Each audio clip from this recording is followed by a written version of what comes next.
Whoa, whoa, just a moment, Johnny Clark interjected, sensing a prime piece of human drama. You obviously have a great deal to tell us. But first, what is your name? Carter jumped out his chair, staring at the radio in absolute horror. No, he whispered. I never heard anything like it in all my life, Ampy continued, ignoring the question. Whoa. Wait a minute. Who was hollering and who was screaming? Sarge. Boyle gasped, sitting up straight. No. Who was he hollering and screaming at? The host probed, moving the sand pile from one place to another place, and then back again. Not making any sense at all, Ampy broadcasted to the entire local metropolitan area. And then he came along and he just about pushed me down the road. No, Johnny Clark said, sounding appropriately scandalized. Yes, he pushed me down the road. Oh, who pushed you? Aunt BEA's voice rang out clear as a bell. Sergeant Carter.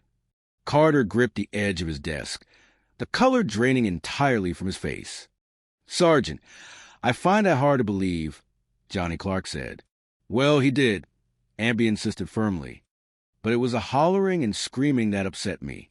Back home, if a man behaved like that, we would not have a thing to do with him. Well, it certainly is interesting, Miss Taylor, Johnny Clark said, recognizing a gold mine of ratings. But, we are running out of time, and I would like to hear more about this. I am sure our listeners would. I wonder if you'd like to appear on my television show tomorrow night. Carter gripped his head in his hands, letting out a low moan of pure agony. Yes, Ampy replied on the radio. Are you going to be in town tomorrow night? Yes, I am. I am coming back to see Gomer. Wonderful. Then I will expect you on my television show. That winds it up for this afternoon. Ladies and gentlemen, this is a Johnny Clark at Large show. The radio clicked off. The silence in the office was deafening. Carter stood frozen, staring blindly at the wall. A civilian on live television, accusing a United States Marine Corps sergeant of pushing her and acting like a raving lunatic. The top brass would have his head on a silver platter. Suddenly, the phone on Carter's desk rang with a shrill, terrifying sound. Carter jumped 3 feet in the air. He stared at it as if it were a coiled rattlesnake. Slowly, he reached out and picked it up. Company B, Corporal Boyle, he answered automatically, his voice trembling. He listened for a moment, the blood draining even further from his face. Yes, sir. Okay. Yes, ma'am. Sir, I did not push her. Yes, sir. I will be right over on the double. He hung up the phone slowly, his eyes wide and hollow. But I did not push her, he whispered into the empty room. He turned to Boyle, a look of profound betrayal on his face. Some people can really fool you. She seemed like a sweet, motherly type. She is a killer. Boyle, a killer. This is all your fault. Boyle, all your fault. The next morning, the sky was still a deep, inky black when the lights in the barracks flicked on with a harsh, electrical buzz. It was 5:30 in the morning.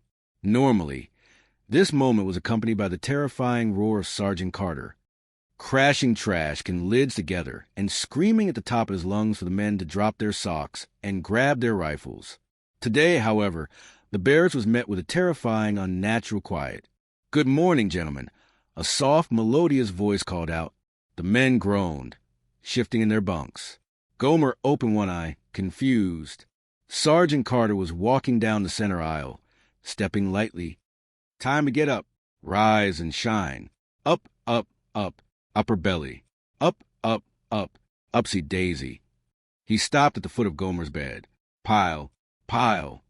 It is 5:30, time to get up. A new day is dawning. Pyle. Gomer sat up slowly, rubbing his eyes. He looked at Sergeant Carter, who was standing there with the most terrifying, unnatural, stretched-out smile plastered across his face. Oh, did you holler, Sergeant? Gomer asked, blinking rapidly. No, I did not holler, Carter said gently, his smile twitching slightly at the corners. But I have been trying to get you up for a little while. Gomer scratched his head. Well, that must be the reason I did not wake up. I am used to getting up when you holler. Well, I did not holler, Carter repeated, his voice strained. Gomer leaned forward, peering closely at Carter's face in the dim light. Something wrong with your face, Sergeant?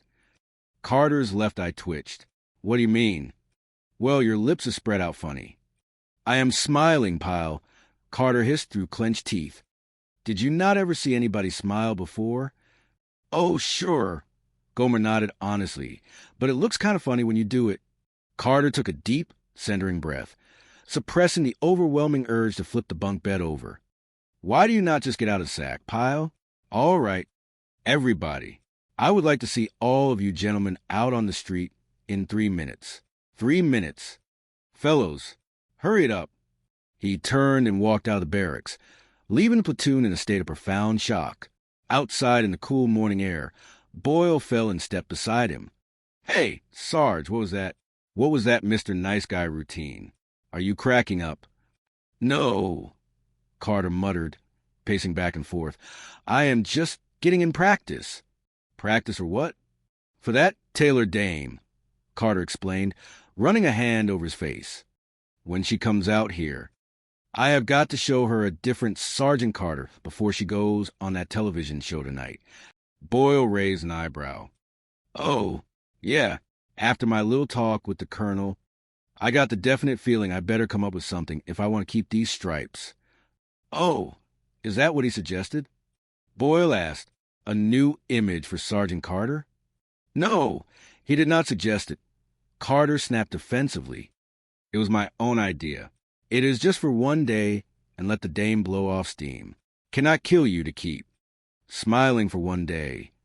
No, Boyle said doubtfully, but is liable to make me awfully sick. All right, gentlemen, Carter called out as the platoon spilled out onto the street, still half asleep and deeply confused by the lack of screaming. Let's line up quickly, if you please. That is right. Quickly. Nice. Very nice. Gomer hurried out, struggling to buckle his belt. He tripped over his own boot laces and stumbled forward, nearly crashing into Carter. Normally, this would result in a tirade that would peel the paint off the barracks walls. Carter froze. The men held their collective breath. Carter forced his mouth into that horrifying smile. Careful, Pyle. We must not stumble. Gomer looked up, terrified. I am sorry, Sergeant, but the reason I was late is I could not find my belt. Oh, well, that is all right, Carter said sweetly, patting Gomer on the shoulder. An honest excuse is better than no excuse at all.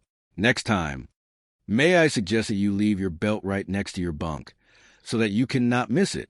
You got that? Good boy. Carter turned away to address the front of the formation. Boyle leaned over and whispered to another Marine, I think he is on some kind of drug.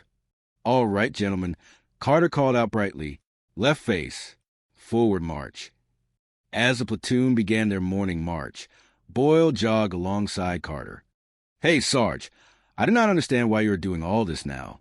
That Taylor dame is not around. You never can tell with her, Carter said grimly, looking over his shoulder as if Ampy might jump out from behind a trash can. She can pop up any time, any place, and I am not taking no chances. Left, right, left. Hold free. Nice marching. Fellows, very nice. Good, good, very good. Nice, nice, very nice. Later that afternoon, the platoon was out on the obstacle course, practicing low crawls under barbed wire. Carter was pacing back and forth, keeping up his sickly sweet persona, offering gentle words of encouragement that deeply unsettled the men. All right, men, let us keep it moving. First men go through again. Come on, let us go. Good, good, very good. Suddenly, Corporal Boyle jogged up. Sergeant Carter, Miss Taylor is here. Carter's fake smile became genuine for a split second before morphing into an expression of desperate friendliness. He turned to see Ampy standing near the bleachers, holding her purse and looking around cautiously. Why, Miss Taylor, Carter called out, jogging over to her. It is so nice to see you again. Welcome aboard, ma'am. Ampy looked at him suspiciously. Sergeant Carter, I came to see Gomer. Well, we're glad to have you, Carter beamed.